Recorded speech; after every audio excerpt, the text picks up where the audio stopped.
ايه بقى اللي بيميز الجهاز ده عن باقي الاجهزه؟ ده يا جماعه جهاز ديل بريسيشن 5530. جهاز مميز جدا.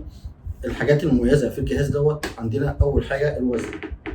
جهاز خفيف جدا جدا جدا، وزن خفيف سليم. الشاشه بتاعته فريمليس بدون حواف. الكاميرا بتاعته موجوده تحت هنا اهوت علشان ما يبقاش فيه حواف كتيره في الشاشه.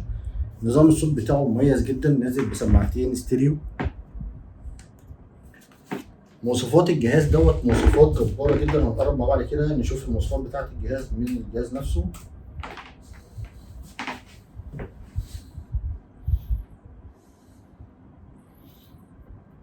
معانا اهو الجهاز.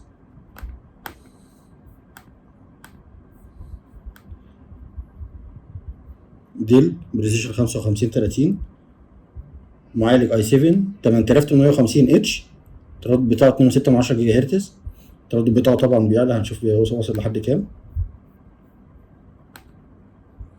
التردد بتاع البروسيسور كسر لحد 3 وشويه اهو. عليه كارت الشاشه الاولاني انتل الترا اتش دي جرافيك، مش الاتش دي العادي، الترا اتش دي جرافيك اب تو 8 جيجا. وعليه الكارت الاضافي بتاع الريندر، يعني الجهاز طبعا ورك ستيشن، كارت انفيديا كوادرو بي 1000 4 جيجا فعلي بيعلى لحد 12. الشاشه بتاعته من نوع الفول اتش دي اي بي اس اللي بتتشاف من كل الزوايا بنفس الوضوح، يعني مفيش ان حته الشاشه انها تبيض والكتابه ما تبقاش واضحه ولا الكلام ده كله. جهاز ممتاز جدا، مناسب لاستخدامات كتير، جيمنج، جرافيك. المصممين اغلبهم بيشتغلوا على الجهاز دوت عشان وزنه وعشان الامكانيات اللي فيه. هنقرب مع بعض نشوف المخارج مع بعض كده، يلا بينا. معانا اول حاجه هنا اهوت في لوك، وفي تيستر للبطاريه، وفي واحده يو اس بي 3 شغاله باور، ومدخل اس دي كارد.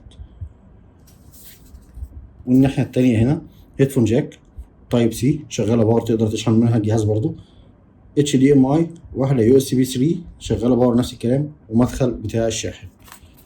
فتحات التهويه الموجوده في الجهاز دوت موجوده في تحت القاعده هنا اهوت، عشان كده عاملين قواعد تعليق عشان يسمحوا بمرور الهواء. والطرد بتاع الهواء موجود داخل هنا اهوت تحت الشاشه في المكان ده كده. جهاز ممتاز جدا وجميل جدا ومناسب لاستخدامات كتير. هنشوفكم في فيديو تاني ان شاء الله، والسلام عليكم ورحمه الله وبركاته.